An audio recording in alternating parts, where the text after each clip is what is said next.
Welcome to Ronghor. I am so excited here in Ronghor because Ronghor is very ancient place from Ahom dynasty. Hello দোস্ত, আমি নুরুল আমিন আবারও আপনাদেরকে আমার চ্যানেলে স্বাগতম জানাচ্ছি এটি ঐতিহ্যমণ্ডিত জায়গা নিয়ে, যেটি হলো রংঘর। তো আজকের ভিডিওতে আমি আপনাদেরকে রংঘরের ইতিহাস সম্পর্কে, এটি কোথায় অবস্থিত, এটি কারা কিসের জন্য বানিয়েছিলেন, এখানে কিভাবে আসবেন, অনলাইন নাইবা অফলাইন টিকিটের কতটুকু সুবিধা এখানে আসার জন্য, এই রংঘর নির্মাণ করতে মোট কত টাকা ব্যয় হয়েছিল, চলুন যাই শুরু করি আজকের ভিডিও। আসসালামু আলাইকুম, দিস ইজ মি নুরুল।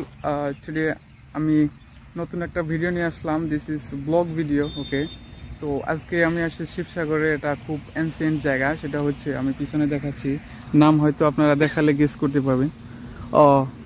এটা হচ্ছে, এটার হিস্ট্রি বিষয়ে আমি অল্প বলবো, মানে কিভাবে কেন এটা হয়েছিল, ঠিক আছে। তো এখানে আপনারা দেখতে পাচ্ছেন এটা ওয়াটার সামথিং লাইক পাম্প। আর এই জায়গাটা মানে এই যে রংঘর দেখতে পাচ্ছেন, এই রংঘরের সামনে কিন্তু মানে খেলা মানে অনুষ্ঠিত করা হতো। আহোম ডাইনেস্টি মানে আহোম রাজত্বকালে আহোমের যেখানে সাম্রাজ্য ছিল, ওই যে দেখতে পাচ্ছেন ওই জায়গায় হান্নারাই হইতেছে, ঠিক আছে। তারপরে এই যে এখানে হরিণ আছে, তারপরে এই যে এইদিকে কুস্তি খেলা হচ্ছে। আমি জুম করে দেখাচ্ছি, সরি জুম হচ্ছে না। ফার্স্ট ফ্লোরে মানে তলা আছে হলো গ্রাউন্ড ফ্লোর, এখন হলো ফার্স্ট ফ্লোরে। তো এটার ইতিহাস সম্পর্কে অল্প বললে দিই। জাস্ট এটা আহোম সাম্রাজ্য থাকাকালীন এটা স্বর্গদেব রুদ্রসিংহর কালে এটা বানানি আরম্ভ করছে। যাই হোক, রুদ্রসিংহ এটা কমপ্লিট করা আসছিল না, মানে কমপ্লিট করছিল, বাট এই যে দেখতে পাচ্ছেন যে ইটা না বা ব্রিক্স দিয়ে বানাইছে স্বর্গদেব রুদ্রসিংহ, এটা কিন্তু ইটা দিয়ে কমপ্লিট করে নাই, জাস্ট ব্যাম্বু আর উড মানে কাঠ দিয়ে এটা সম্পন্ন করছিল। তার পরবর্তী যেটা কিং মানে রাজা, আসামের আহোম সাম্রাজ্যের যেটা রাজা তার সেটাই কিন্তু জাস্ট এটা কমপ্লিট করছে ইটা দিয়ে।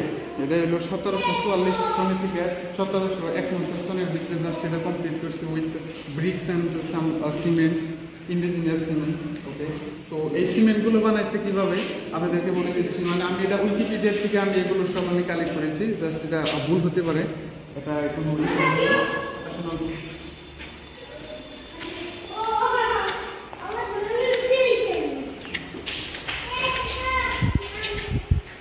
আপনাদেরকে বলছিলাম। কিন্তু এই সিমেন্টগুলো আজকের সিমেন্ট মধ্যে মানে তুলনা আসবে না, ঠিক আছে। আমি মানে উইকিপিডিয়াতে দেখলাম আন্ডা, তারপরে বড়া চাউল, তারপরে শামুকের সংকর যেগুলো মিশ্রণ, সেগুলো দিয়ে কিন্তু এখানে সিমেন্টগুলো বানায়, মানে যে কি বলে ওটাকে প্লাস্টার করে না বা ইটার লগে এটা যেটা গাঁথনি করে সেটা কিন্তু এখানে কমপ্লিট করা হয়েছিল, ঠিক আছে।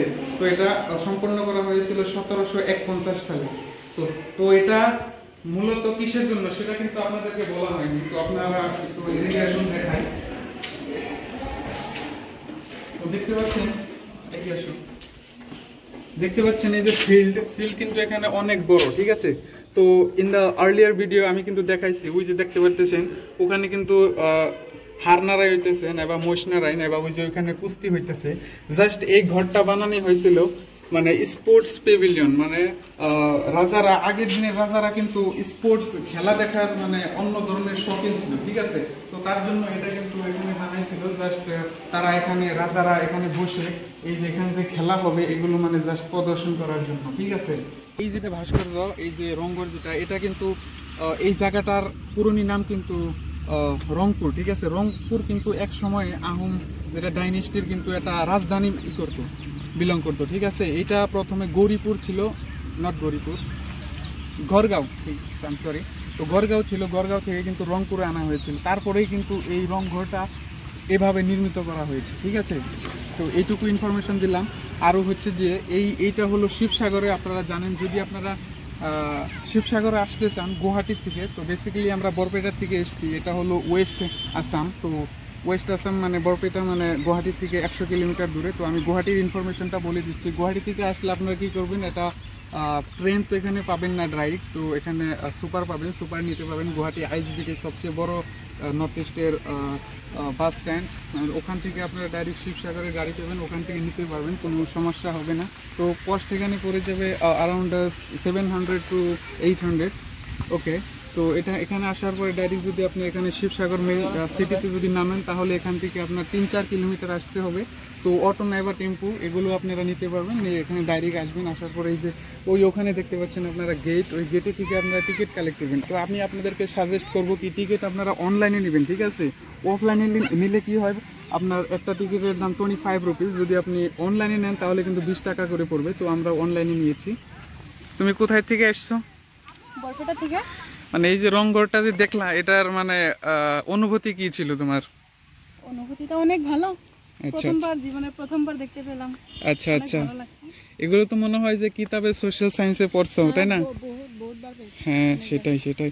এখানে আরো ফরেনার আছে, সেগুলো তারা এখানে এই যে ফটো ক্লিক করতেছে। তো তাদের সঙ্গে আমি কিছু কথা বলবো, দেখি তারা কি বলে, তাদের অনুভূতি কি।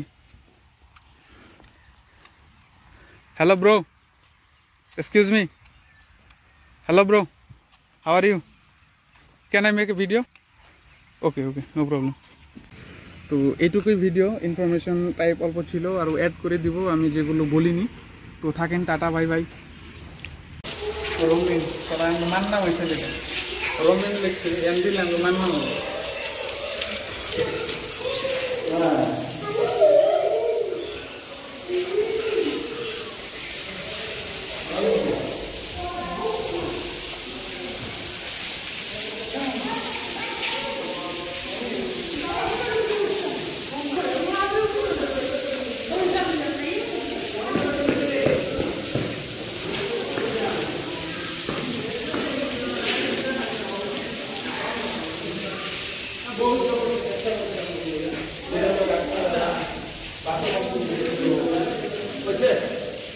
दुकान